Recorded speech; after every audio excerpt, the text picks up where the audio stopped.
بسم الله الرحمن الرحيم.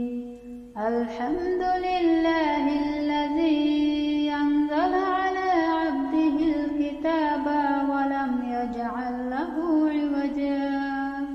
قيما لينذر بأسا شديدا من لدنه ويبشر المؤمنين الذين يعملون الصالحات أن لهم أجرا حسنا ماكثين فيه أبدا وينذر الذين قالوا اتخذ الله ولدا ما لهم به من علم ولا لآبائهم كبرت كلمة تخرج من أفواههم إن يقولون إلا كذبا فلعلك باخع نفسك على آثارهم إن لم يؤمنوا بهذا الحديث أسفا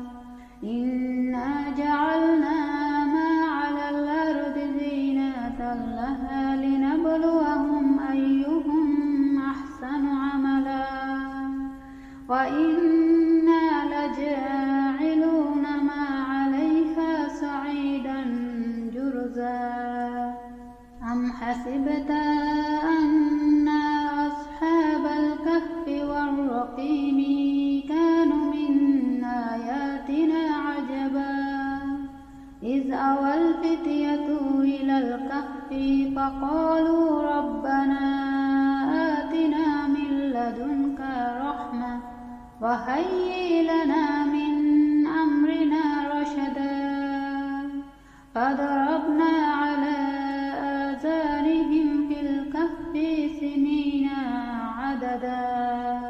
ثم بعثناهم لنعلم أي الحزبين أحصى لما لبثوا أمدا نحن نقص عليك نبأهم بالحق إنهم فتية آمنوا بربهم وزدناهم هدى وربطنا على قلوبهم إذ قاموا فقالوا ربنا رب السماوات والأرض لن ندعو من دونه إلها لقد قلنا إذا شططا هؤلاء قومنا اتخذوا من دونه آلهة لولا يأتون عليهم بسلطان بين فمن أظلم ممن افترى على الله كذبا وإذ اعتزلتموهم وما يعبدون إلا الله فأووا إلى الكهف ينشر لكم ربكم من رحمته ويهيئ لكم من أمركم مرفقا وترى الشمس إذا طلعت تزاور عن كهفهم ذات اليمين وإذا غربت تقرضوهم ذات الشمال وهم في فجوة منه ذلك من آيات الله من يهد الله فهو المهتد ومن يضلل فلن تجد له وليا مرشدا وتحسبوهم أيقاظا وهم رقود ونقلبهم ذات اليمين وذات الشمال وكلبهم باسط ذراعيه بالوسيد لو اطلعت عليهم لوليت منهم فرارا ولملئت منهم رعبا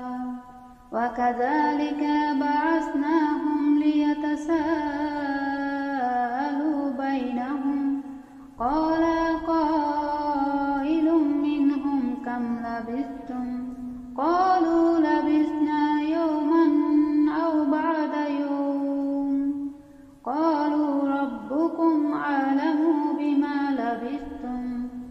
فابعثوا أحدكم بورقكم هذه إلى المدينة فلينظر أيها أزكى طعاما فليأتيكم برزق منه وليتلطف ولا يشعرن بكم أحدا إنهم إن يظهروا عليكم يرجموكم أو يعيدكم في ملتهم ولن تفلحوا إذا أبدا وكذلك عثرنا عليهم ليعلموا أن وعد الله حق وأن الساعة لا ريب فيها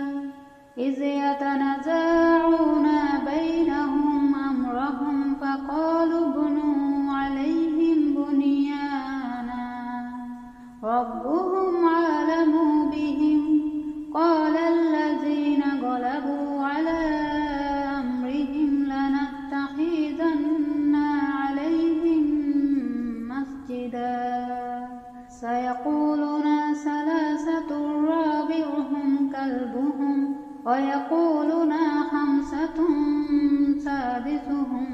كلبهم رجما بالغيب ويقولون سبعة وثامنهم كلبهم قل ربي أعلم بعدتهم ما يعلمهم إلا قليل فلا تمار فيهم إلا مراء ظاهرا ولا تستفت فيهم منهم أحدا ولا تقولن لشيء إني فاعل ذلك غدا إلا أن يشاء الله واذكر ربك إذا نسيتا وقل عسى أن يهديني ربي لأقرب من هذا رشدا ولبثوا في كهفهم 300 سنين وازدادوا 9 قل الله أعلم بما لبثوا له غيب السماوات والأرض أبصر به وأسمع ما لهم من دونه من ولي ولا يشرك في حكمه أحدا واتل ما أوحي إليك من كتاب ربك لا مبدل لكلماته ولن تجد من دونه ملتحدا واصبر نفسك مع الذين يدعون ربهم بالغداوة والعشي يريدون وجهه ولا تعد عيناك عنهم تريد زينة الحياة الدنيا ولا تطع من أغفلنا قلبه عن ذكرنا واتبع هواه وكان أمره فرطا وقل الحق من ربكم فمن شاء فليؤمن ومن شاء فليكفر إنا أعتدنا للظالمين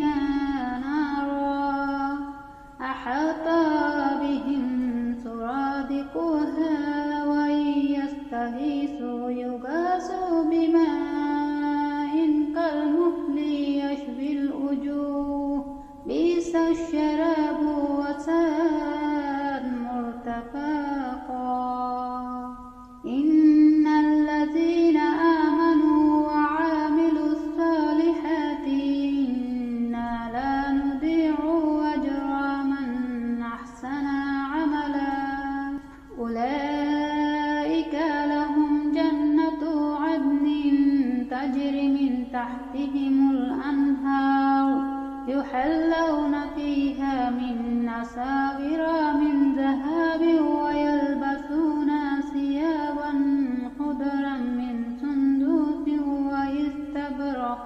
واستبرق متكئين فيها على الأرائك نعم الثواب وحسنت مرتفقا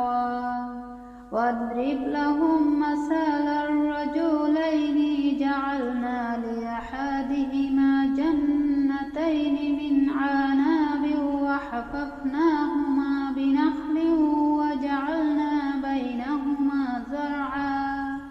كلتا الجنتين آتت أكلها ولم تظلم منه شيئا وفجرنا خلالهما نهرا وكان له ثمر فقال لصاحبه وهو يحاوره أنا أكثر منك مالا وأعز نفرا ودخل جنته وهو ظالم لنفسه قال ما أظن أن تبيد هذه أبدا وما أظن الساعة قائمة ولئن رددت إلى ربي لأجدن خيرا منها منقلبا قال له صاحبه وهو يحاوره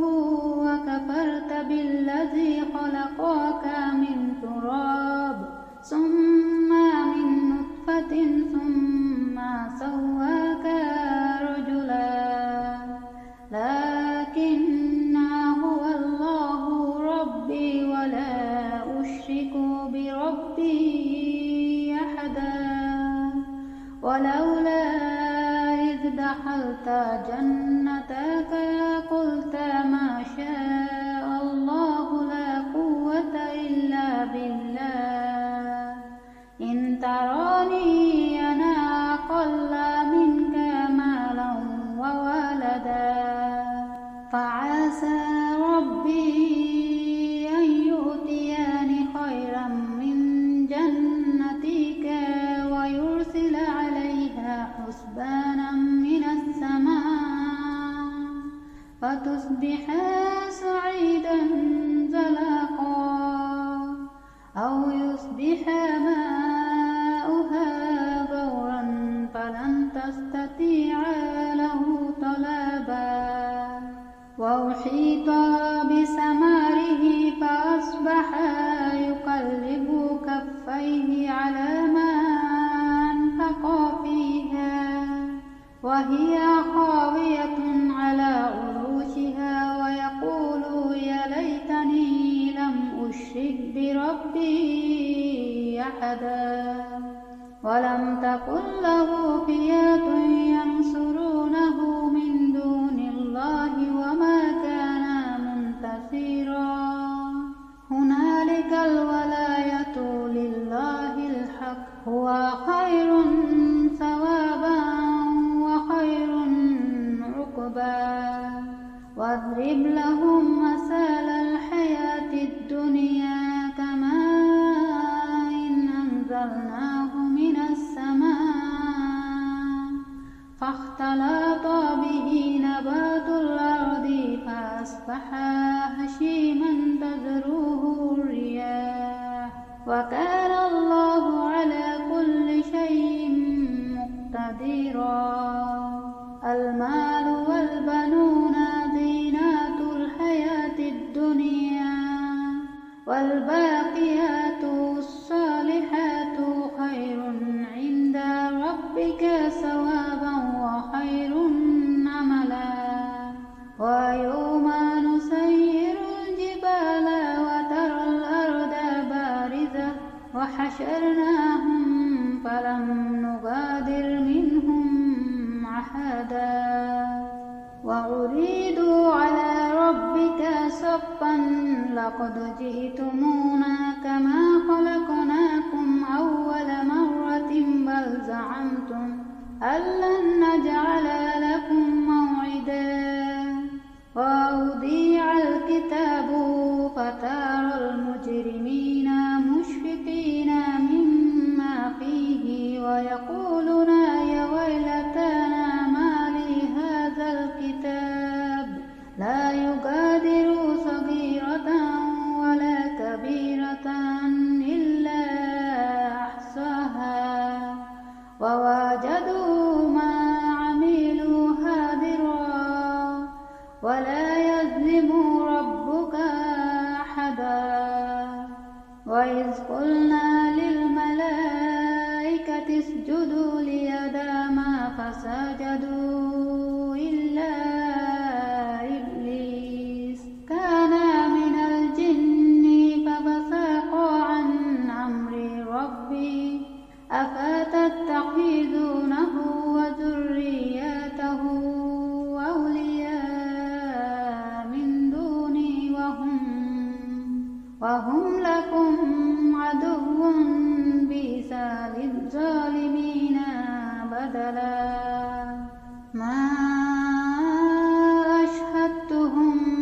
خلق السماوات والأرض ولا خلق أنفسهم وما كنت متخذ المضلين عضدا ويوم يقول نادوا شركائي الذين زعمتم فدعوهم فلم يستجيبوا لهم وجعلنا بينهم موبقا ورأى المجرمون النار فظنوا أنهم واقعوها ولم يجدوا عنها مصرفا ولقد صرفنا في هذا القرآن للناس من كل مثل وكان الإنسان أكثر شيء جدلا وما منع الناس أن يؤمنوا إذ جاءهم الهدى ويستغفروا ربهم إلا أن تأتيهم سنة الأولين أو يأتيهم العذاب قبلا وما نرسل المرسلين إلا مبشرين ومنذرين ويجادل الذين كفروا بالباطل ليدحضوا به الحق واتخذوا آياتي وما أنذروا هزوا ومن أظلم ممن ذكر بآيات ربه فأعرض عنها ونسي ما قدمت يداه إنا جعلنا على قلوبهم أكنة أن يفقهوه وفي آذانهم وقرا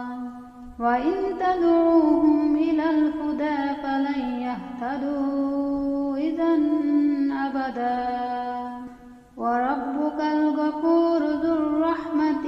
لو يؤاخذوهم بما كسبوا لعجل لهم العذاب بل لهم موعد لن يجدوا من دونه موئلا وتلك القرى أهلكناهم لما ظلموا وجعلنا لمهلكهم موعدا وإذ قال موسى لفتاه لا أبرح حتى أبلغ مجمع البحرين أو أمضي حقبا فلما بلغا مجمع بينهما نسيا حوتهما فاتخذا سبيله في البحر سرابا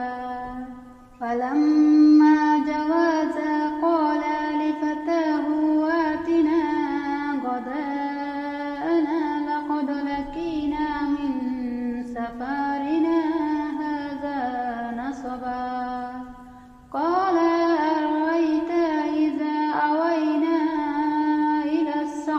ربي فإني نسيت الحوت وما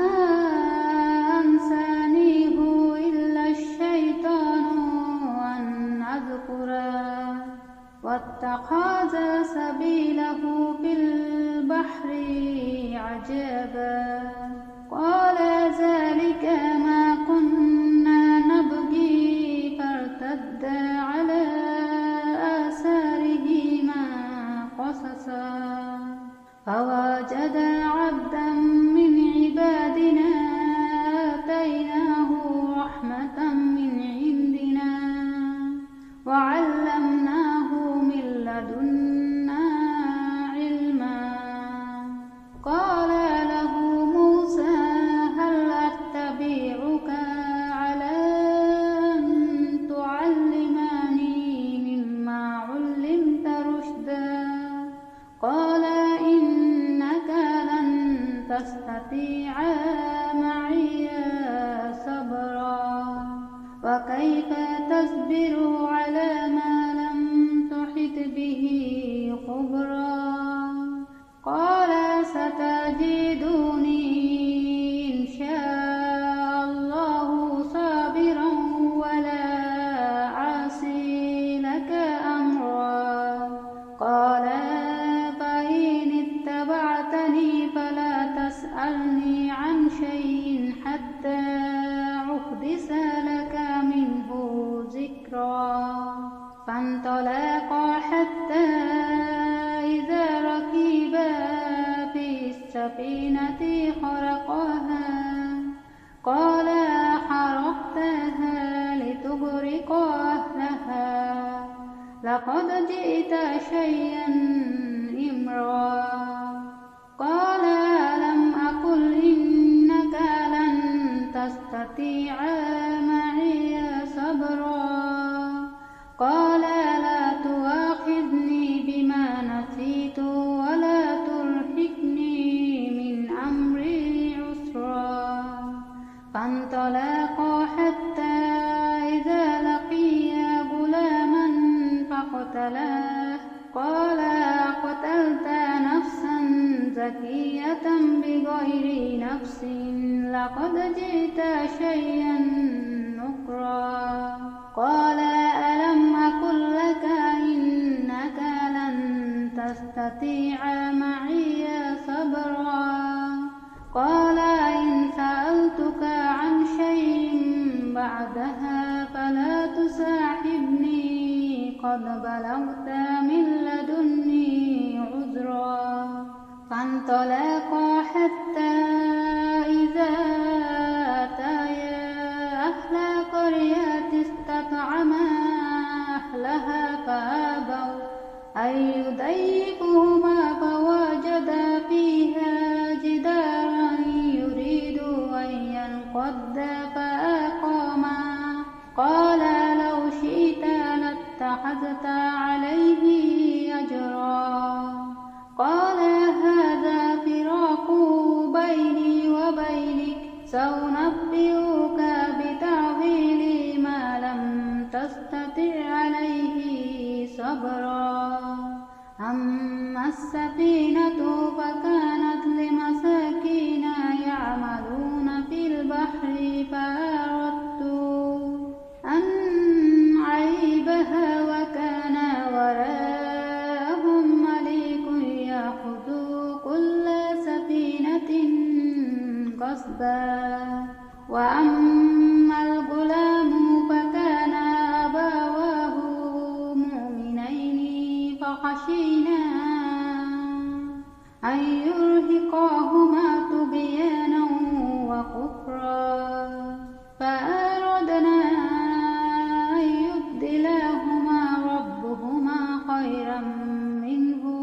زكاة وأقرب رحما وأما الجدار فكان لغلامين يتيمين في المدينة وكان تحته كنز لهما وكان أبوهما صالحا فأراد ربك أن يبلغا أشدهما أخرجا كنزهما رحمة من ربك وما فعلته عن أمري ذلك تأويل ما لم تستطع عليه صبرا ويسألونك عن ذي القرنين قل سأتلو عليكم منه ذكرا إنا مكنا له في الأرض وآتيناه من كل شيء سببا فأتبع سببا حتى إذا بلغ مغرب الشمس وجدها تغرب في عين حمية ووجد عندها قوما قلنا يا ذا القرنين إما أن تعذب وإما أن تتخذ فيهم حسنا قال أما من ظلم فسوف نعذبه ثم يرد إلى ربه فيعذبه عذابا نكرا وأما من آمن وعمل صالحا فله جزاء الحسنى وسنقول له من أمرنا يسرا ثم أتبع سببا حتى إذا بلغ مطلع الشمس وجدها تطلع على قوم لم نجعل لهم من دونها سترا كذلك وقد أحطنا بما لديه خبرا ثم أتبع سببا حتى إذا بلغ بين السدين وجدا من دونهما قوما لا يكادون يفقهون قولا قالوا يا ذا القرنين إن ياجوج وماجوج مفسدون في الأرض فهل نجعل لك خرجا على أن تجعل بيننا وبينهم سدا قال ما مكني فيه ربي خير فأعينوني بقوة أجعل بينكم وبينهم ردما أتوني زبار الحديد حتى إذا ساوى بين السدفين قال انفخوا حتى إذا جعله نارا قال أتوني أفرغ عليه قطرا فما استطاعوا أن يظهروه وما استطاعوا له نقبا قال هذا رحمة من ربي فإذا جاء وعد ربي جعله دكا وكان وعد ربي حقا وتركنا بعدهم يومئذ يموج في بعد ونفخ في الصور فجمعناهم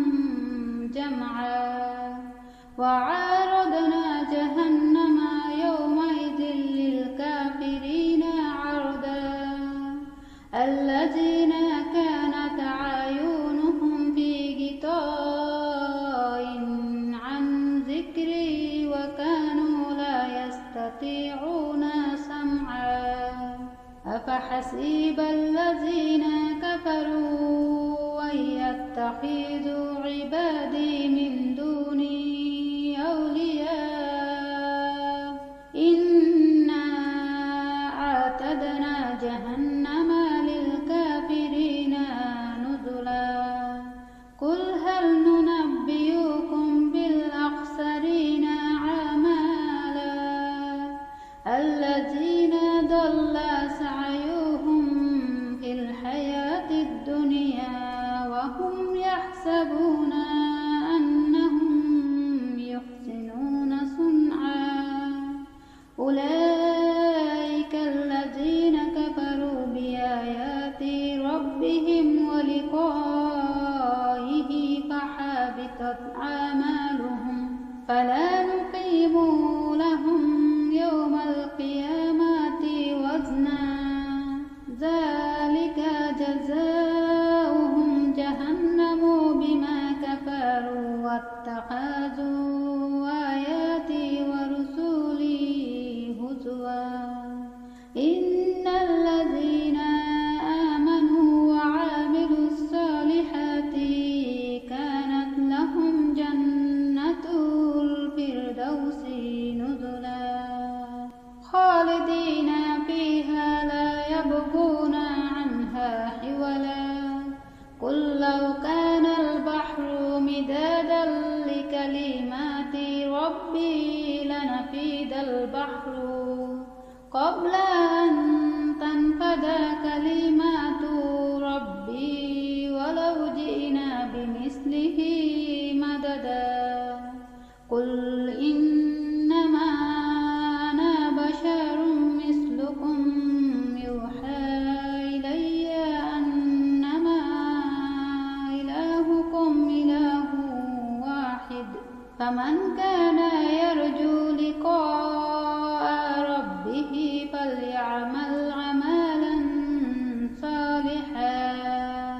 ولا يشرك بعبادة ربه أحدا صلى الله عليه وسلم صلى الله عليه وسلم